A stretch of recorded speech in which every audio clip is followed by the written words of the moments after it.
Hi everyone, ನೀವು ಯಾವಾಗಲೂ ಪಾಲಕ್ ಪನ್ನೀರ್ ತಿಂದಿರ್ತೀರ. ಈ ಪನ್ನೀರ್ ಸ್ಪಿನಚ್ ತಿಂದಿದ್ದೀರಾ?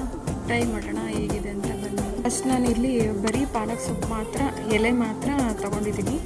ನಂತರ ಅದು ಕಡ್ಡಿ ಮಾತ್ರ ಸಪ್ರೇಟ್ ಇಟ್ಟಿದ್ದೀನಿ. ನಾನು ಸಾರಿಗೆ ಉಪಯೋಗಿಸ್ಕೊತೀನಿ, ವೇಸ್ಟ್ ಮಾಡೋದಿಲ್ಲ. ಇಲ್ಲಿಗೆ ಸೊಪ್ಪು ಮಾತ್ರ ತೊಗೊಂಡಿದ್ದೀನಿ. ಬನ್ನಿ ಹೇಗೆ ಮಾಡೋಣ ಅಂತ. ಒಂದು ಬಾಣಲಿ ತೊಗೊಂಡು ಆಯಿಲ್ ಹಾಕ್ಕೊಂಡು ಆನಿಯನ್ ಸಣ್ಣಗೆ ಸ್ಲೈಸಾಗಿ ಕಟ್ ಮಾಡಿಕೊಂಡು ಚೆನ್ನಾಗಿ ಮಗ್ಗಿಸ್ತೀನಿ. ಎಣ್ಣೆಲಿ ಚೆನ್ನಾಗಿ ಮಗ್ಗಿಸಿದ್ಮೇಲೆ ಅದಕ್ಕೆ ಉಪ್ಪು ಹಾಕಬೇಕು. ಉಪ್ಪು ಹಾಕಿದ್ರೆ ಬೇಗ ಸಾಫ್ಟ್ ಆಗುತ್ತೆ ಈರುಳ್ಳಿ. ಅದಕ್ಕೆ ಒಂದು ಸ್ವಲ್ಪ ಶುಂಠಿ ಬೆಳ್ಳುಳ್ಳಿ ಪೇಸ್ಟ್ ಹಾಕಿ ಚೆನ್ನಾಗಿ ಮಗ್ಗಿಸಿ ಅದಕ್ಕೆ ಧನಿಯಾ ಪುಡಿ, ಅಚ್ಕಾರದ ಪುಡಿ, ಗರಂ ಮಸಾಲ ಮತ್ತು ಜೀರಿಗೆ ಪುಡಿ ಹಾಕಿ ಚೆನ್ನಾಗಿ ಮಗ್ಗಿಸ್ಬೇಕು. ಚೆನ್ನಾಗಿ ಮಗ್ಗಿದ್ಮೇಲೆ ಇದಕ್ಕೆ ಟೊಮೊಟೊ ಪ್ಯೂರಿ ಹಾಕ್ತಾಯಿದ್ದೀನಿ.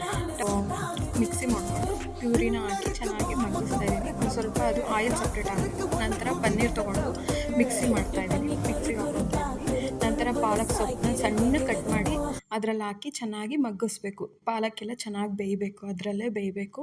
ಬೇಯಿಸ್ಕೊಂಡ್ಮೇಲೆ ಮಿಕ್ಸಿ ಮಾಡ್ಕೊಂಡಿರೋ ಪನ್ನೀರನ್ನ ಒಂದು ಸ್ವಲ್ಪ ನೀರು ಹಾಕಿ ಮಿಕ್ಸಿ ಮಾಡ್ಕೊಬೇಕು. ಮಿಕ್ಸಿ ಮಾಡ್ಕೊಂಡಿರೋ ಪನ್ನೀರ್ ಹಾಕಿ ಒಂದು ಸ್ವಲ್ಪ ಉಪ್ಪು ಹಾಕಿ ಆಮೇಲೆ ಚೆನ್ನಾಗಿ ಪಾಲಕ್ ಯಾವಾಗ ಬೆಂದಿದೆ ಅನ್ಬೇಕಾದ್ರೆ ಆ ಮಿಕ್ಸಿ ಮಾಡ್ಕೊಂಡಿರೋ ಪನ್ನೀರ್ ಹಾಕಿ ಚೆನ್ನಾಗಿ ಬಾಯ್ಲ್ ಮಾಡಬೇಕು. ಆವಾಗ ಆಯಿಲ್ ಸಪ್ರೇಟ್ ಆಗುತ್ತೆ. ಆಯಿಲ್ ಸಪ್ರೇಟ್ ಆಗೋವರೆಗೂ ಚೆನ್ನಾಗಿ ಮಗ್ಗಿಸಿದ್ರೆ ಈ paneer spinach is ready. Chapati ಜೊತೆಗೆ, ಪೂರಿ ಜೊತೆಗೆ ಮತ್ತು ಬಟರ್ ನಾನ್ ಜೊತೆಗೆ ತುಂಬ ಚೆನ್ನಾಗಿರುತ್ತೆ. ಟ್ರೈ ಮಾಡಿ ಹೇಗಿದೆ ಅಂತ. Thank you for watching.